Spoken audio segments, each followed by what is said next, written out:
Thank you, and welcome, Leah, to the Global Food Forum. We know that the Federal Treasurer is currently sitting on the ACCC final report for their inquiry into the supermarkets. Now, we don't know what's in it yet, but we've seen the interim report. You were cross-examined at public hearings along with other supermarket bosses.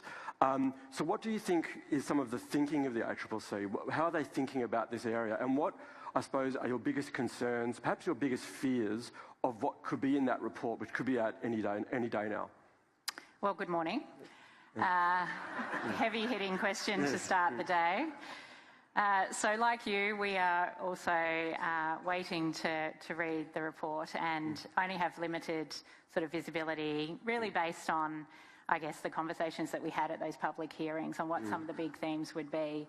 I mean, over the last 12 months, we've really sought to engage as constructively as we can through the process of the inquiry and also the 8 other inquiries that we had over the course of the last 12 months. And we've provided a lot of data, we've participated in the public hearings, we've made submissions, but we've also used it as a chance to really try and listen as well. So, you know, we've read everyone else's submissions, we've watched everyone else's hearings, and tried to treat it as a process where we can take on board some feedback and some learnings ourselves. And, you know, we've been working to do that and already making changes in our own business based on the reflections we've had through that process. I think the other thing we've tried to use the process to do is to really communicate to everyone how our business works and some of the big impacts that we've had over the last few years, particularly in relation to the rising costs that we've seen come into our business. So I think some of the big themes that we would expect to be in there, I think the first big one is the level of competition. You know, it was a big topic at the public hearings. And we believe that competition in the grocery sector in Australia is very vigorous. You've obviously got the 3 Australian supermarkets with Coles, Woolworths and then the Metcash network.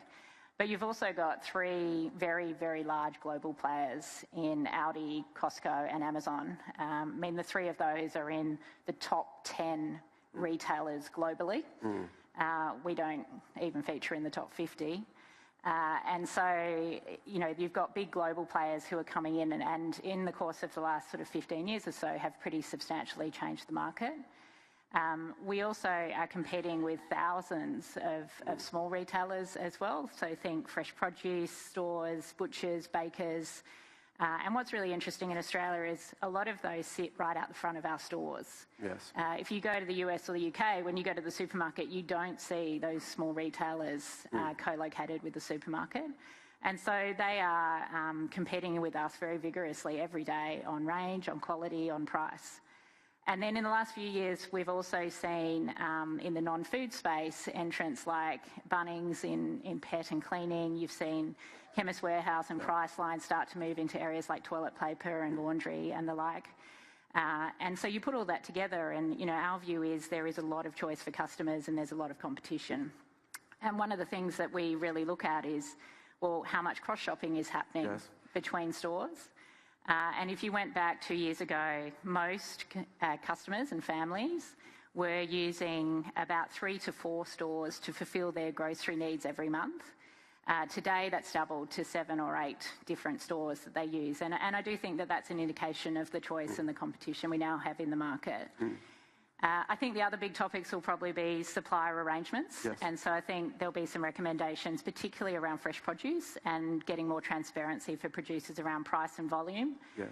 And then I think the other big one will be around sort of pricing and pricing transparency. So, you know, potentially we'll be in a place where there'll be recommendations to put up signage in store to indicate when a product's gone through shrinkflation. We may need to have certain minimum font sizes for unit pricing. Publishing prices online, you know, those types of things to make it much easier for the customer to compare prices across retailers, but also find value in the stores they're shopping. And you mentioned those other competitors, but I suppose you and Woolworths are a big target and maybe a big target for politicians looking at an election coming up where cost of living is going to be a main feature of the campaign. Is there a concern that you're kind of dragged into this vortex of this of this cost of living crisis, of the election campaign, that maybe the government goes too far in what they take from those ACCC recommendations, that they just push it a bit too far over the edge? I mean, I think we're going to need to see what's in the report, but from our perspective, we do thousands of surveys every week with customers, focus groups, shop-alongs. We have been very aware for a couple of years now that cost of living is a big issue for our customers, and we're working really hard on a whole range of levers that we've got to try and help lower the household budget on food, whether that's through investment in price, whether that's the way we do our promotional program. We've made changes to our Flybuys program and how customers can redeem points. Lots of customers have very large points balances on Flybuys that they can use to get dollars off their shop. So I think we'll focus on what we can do and what's in our control. And it all comes at a cost, I suppose. Even if you change the fonts on a label on a shelf across hundreds of supermarkets, that's a cost. Someone has to pay for that. There's a lot of regulation in your industry, and perhaps going to be more once that report comes out, if the government accepts recommendations by the ACCC. These costs start to mount. Is there a concern, do you think, at some point those costs become so excessive that it means prices for shoppers go up, or the prices you pay to those food suppliers has to go down? I think, there has been a lot of new regulation and compliance that has come in. And maybe that's kind of the way of the world, but it feels like there's always a lot coming in and very little getting taken out. And I know when I talk with many of our farmers and manufacturers that supply us, it is something that is on their mind, which is we have requirements as a supermarket in terms of what we have to comply with, whether that's on modern slavery, or whether it's on the new Australian sustainability reporting standards that's coming up, whether it's in things like the Food and Grocery Code. And, that requires us to put in a lot of resource to be compliant on that. But it does have flow-on effects that goes down into the supply chain as well, because it quite often means we have to engage with our suppliers to get information or to have certain requirements that we need from them to enable us to actually be compliant. So I do think, as a food supply chain and a food industry, it is something which over time has built as a cost line in many businesses. And we have many farmers and suppliers in the audience and watching. In terms of that supply chain, we've seen many shocks to the supply chain. We've had natural disasters, we've had the pandemic, we have an avian flu at the moment, which is leaving eggs kind of hard to get at most supermarkets. What does it say about the fragility of the supply chain? And I suppose how can a supermarket such as yours work better with the farmers and suppliers to make sure that supply chain works well under that kind of pressure? Yeah. I think probably worth describing the supply chain to start. I mean, Coles' supply chain is probably one of the most complex logistical exercises that happens every day in Australia. We have over 850 stores, 337 of them are in regional and remote areas. And every day we have about 1,500 trucks on the road transporting a pretty wide range of products, from ambient through to frozen, chilled. Then you've got low sort of short code products like meat and fresh produce as well. And you put all that together and, that means every week we're travelling over 2 million kilometres to get product to store. And travelling some of the longest distances in the world that food has to travel, just because we're so big with quite a small population. And it's about 200,000 pallets we deliver into stores every week. So if you think about it, just the scale and size of that, it's just so big that even very small changes to it can result in significant amounts of efficiency or productivity. But at the same time, small shocks to it can really disrupt the balance and cause quite a bit of havoc. So I think, some of the things that we're doing to collaborate with suppliers, and, we're constantly scanning that supply chain to ask what can we be doing differently. So some examples, one would be where we actually go in and do process mapping with our suppliers. So we've recently taken one of our fresh produce suppliers and gone from the farm gate to the back of stores and looked at all of the activities that happen in that process and where can we optimise, where can we take out waste, where can we take out dwell time. And what that's enabled us to do is actually get product to store 1 day faster. And that's fantastic because that gives a whole day back to the customer then, that they can have that product in their fridge or their home, and typically they actually have a higher perception of quality as well because it will last longer. Another thing we're doing with some of our larger suppliers is using data and AI. Okay. And so if I took our meat category, for example, in the last 12 months, we've improved availability of meat products in our stores by 10%.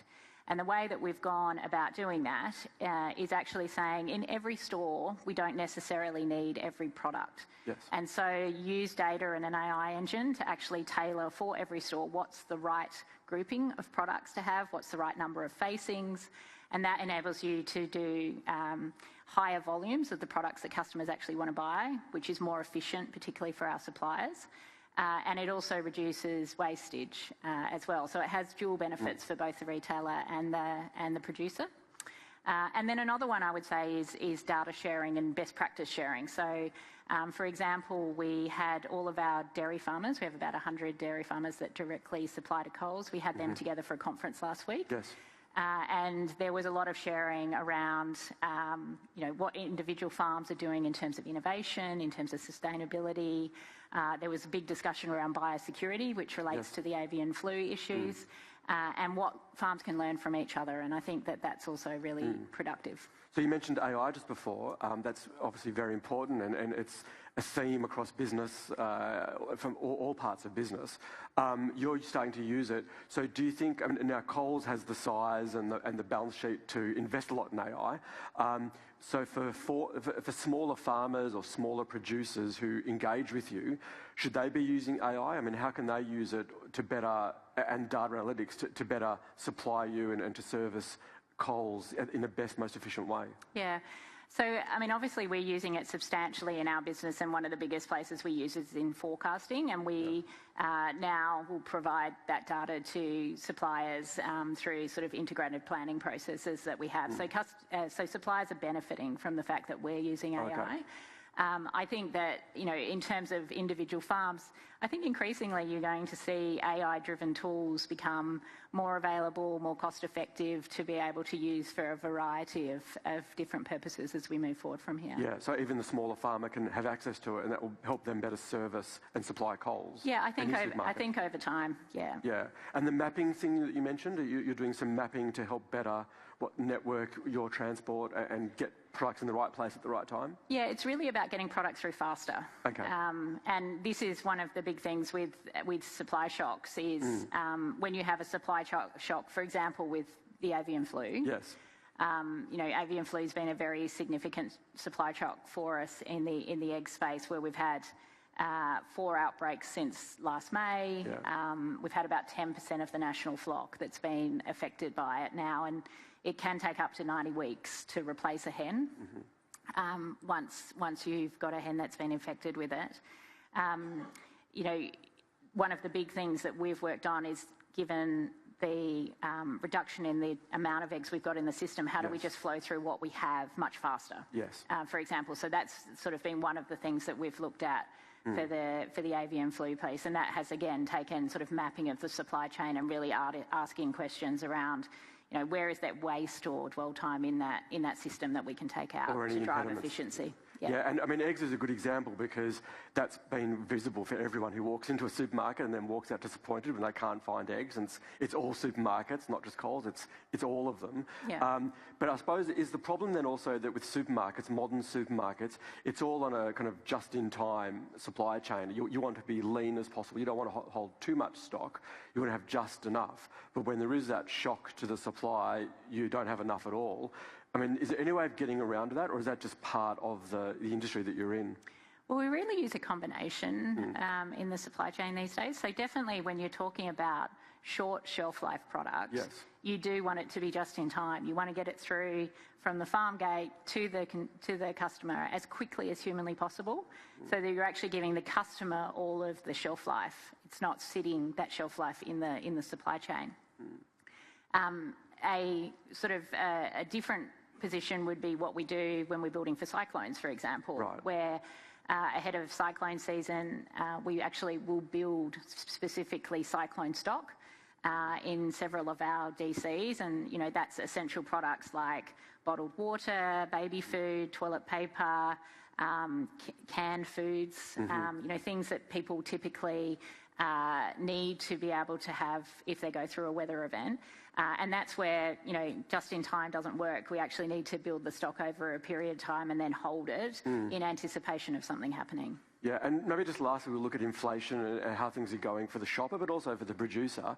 What are you seeing in inflation at the moment, especially around the areas of meat, seafood, kind of common basket groceries, fresh fruit and veg? What are you seeing out there in terms of inflation and how we're going at the moment? Yeah, well, I mean, we've been on a huge journey on inflation, as many of the other speakers have spoken about this morning. I mean, at the peak of inflation, supermarkets were at sort of between 7% and 8% inflation. That was early in 2023. Our half-year results that we put out 2 weeks ago now, for the first half of the fiscal 25 years, so from July through to December, our inflation excluding tobacco was only 1%. So if you think about the target band that the RBA has of 2 to 3%, we're currently sitting well below that. And actually, if you take out fresh produce, which was the most significant contributor to that inflation, we were sitting at 0.1% inflation. So pretty much prices flat year on year.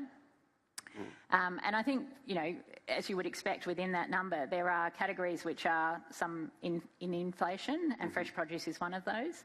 But there are also increasingly numbers of categories now which are in deflation. Right. So things like apples and pears, sausages, burgers, pretty much all of the non-food categories are in deflation.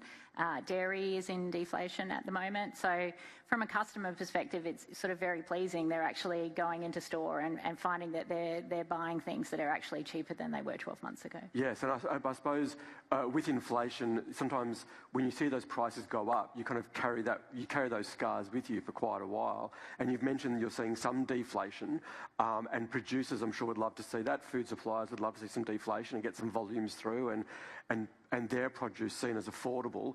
Are customers, do you think, seeing that as well, or are they still being a bit nervous? Have they locked in that kind of frugal mentality? Has that become normalised, or are they now changing as inflation moderates? So I don't think we've seen a lot of change in behaviour yet. So in our latest survey that we did on cost of living in January, it was still 2/3 of customers that were feeling a degree of stress in their household budget. Yeah. I mean, that's a very significant number, and the biggest contributors to that are mortgages and rents, fuel and electricity prices, but also groceries. And so, I think it's going to take a little bit more time and probably a little bit more of the evidence of I went in and I was pleasantly surprised with the price that I paid for that viewpoint to really start to shift in consumers' minds. Yes, I suppose maybe just in the last minute that we have, we heard a lot about during that rise up in inflation of people changing their habits, going from red meat to chicken, and then the chicken to maybe going just to veggies. So then you would hope then people go back up the curve perhaps, and that's good for cattle producers and perhaps for poultry producers. But that sounds like that does take some time. Do they need to believe that before they feel comfortable again just buying maybe more expensive cuts of steak or more chicken? I do think it is going to take time. Yeah. I mean, as you said, we've seen definitely shifts out of steak into mince and even red meat into white meat and even from meat into eggs, which is somewhat unfortunate that we have those supply chain issues with eggs, and raises some interesting discussions around, what's the kind of the solution there. But I do think it is probably going to take sort of 12 to 18 months before we see some of the behaviours from consumers unwind, given there is still so much cautiousness about the financial health of their household budgets. Yes, no, thank you. Thank you for your time, Leah. Thank you. Thanks, Eli. Appreciate it. Thank you.